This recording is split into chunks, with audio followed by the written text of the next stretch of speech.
Today I will share easy watercoloring using the vibrant Altenew watercolor brush markers to create beautiful jewel-toned floral images. Stay tuned.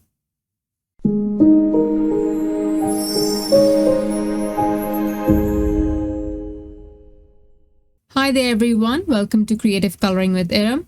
I have beautiful cards to share with you today. In the video I will show you how to color one panel, but I will share with you more example using the same technique. This is so easy, you can create multiple panels of different colors and turn them into cards whenever needed.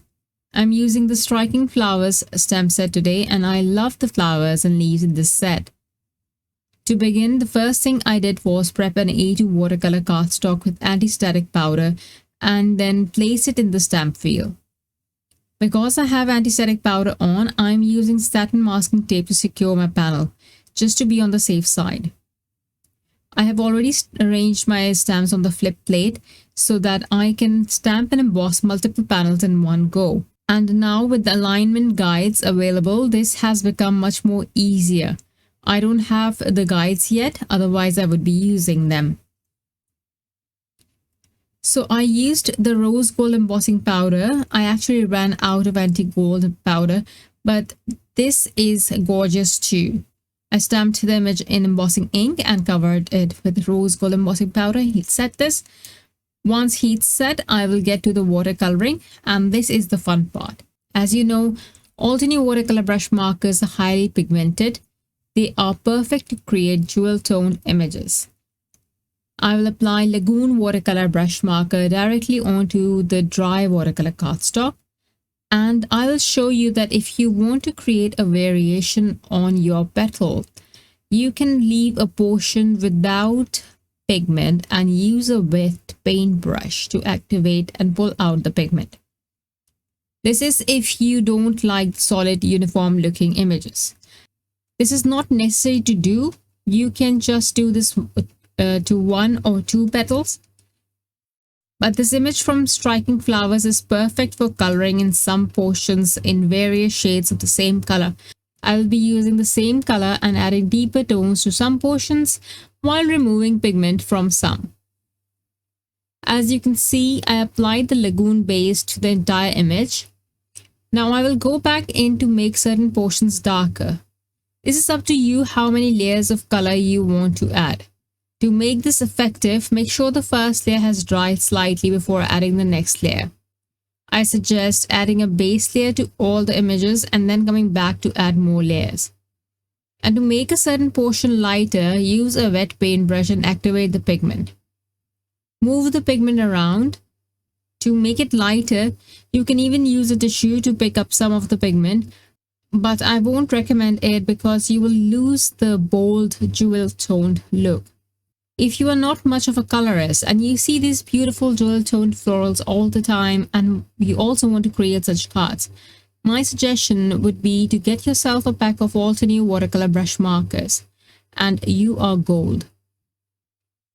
Now look at the depth I am achieving on adding a second layer of color to my image.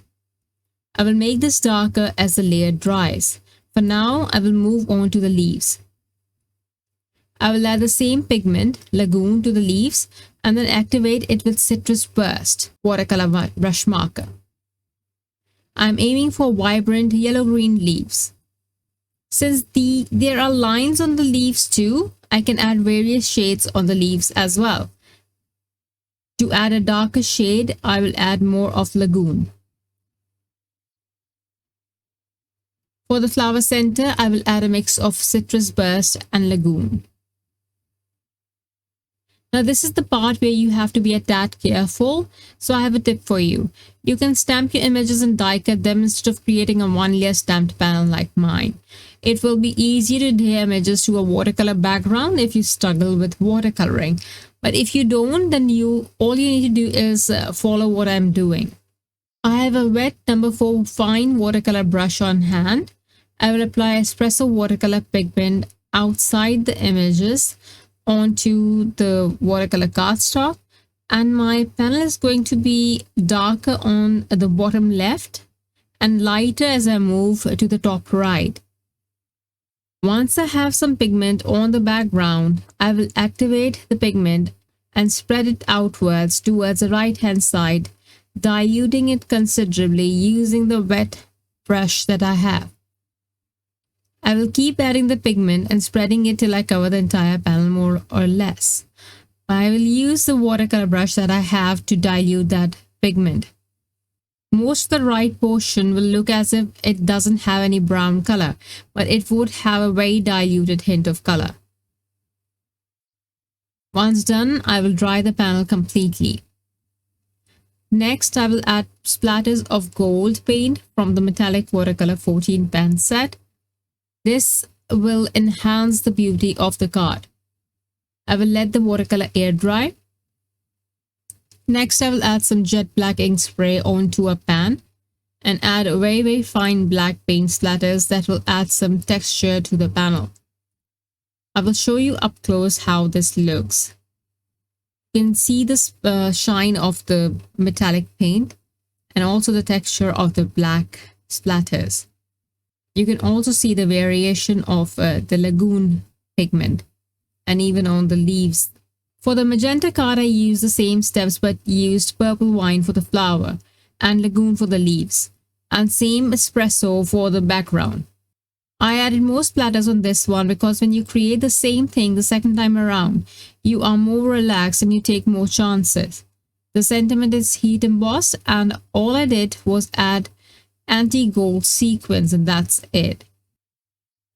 I have shared this technique several times before as well. I hope you love your Altenew watercolor brush markers as much as I do. Thank you so much for watching. Bye.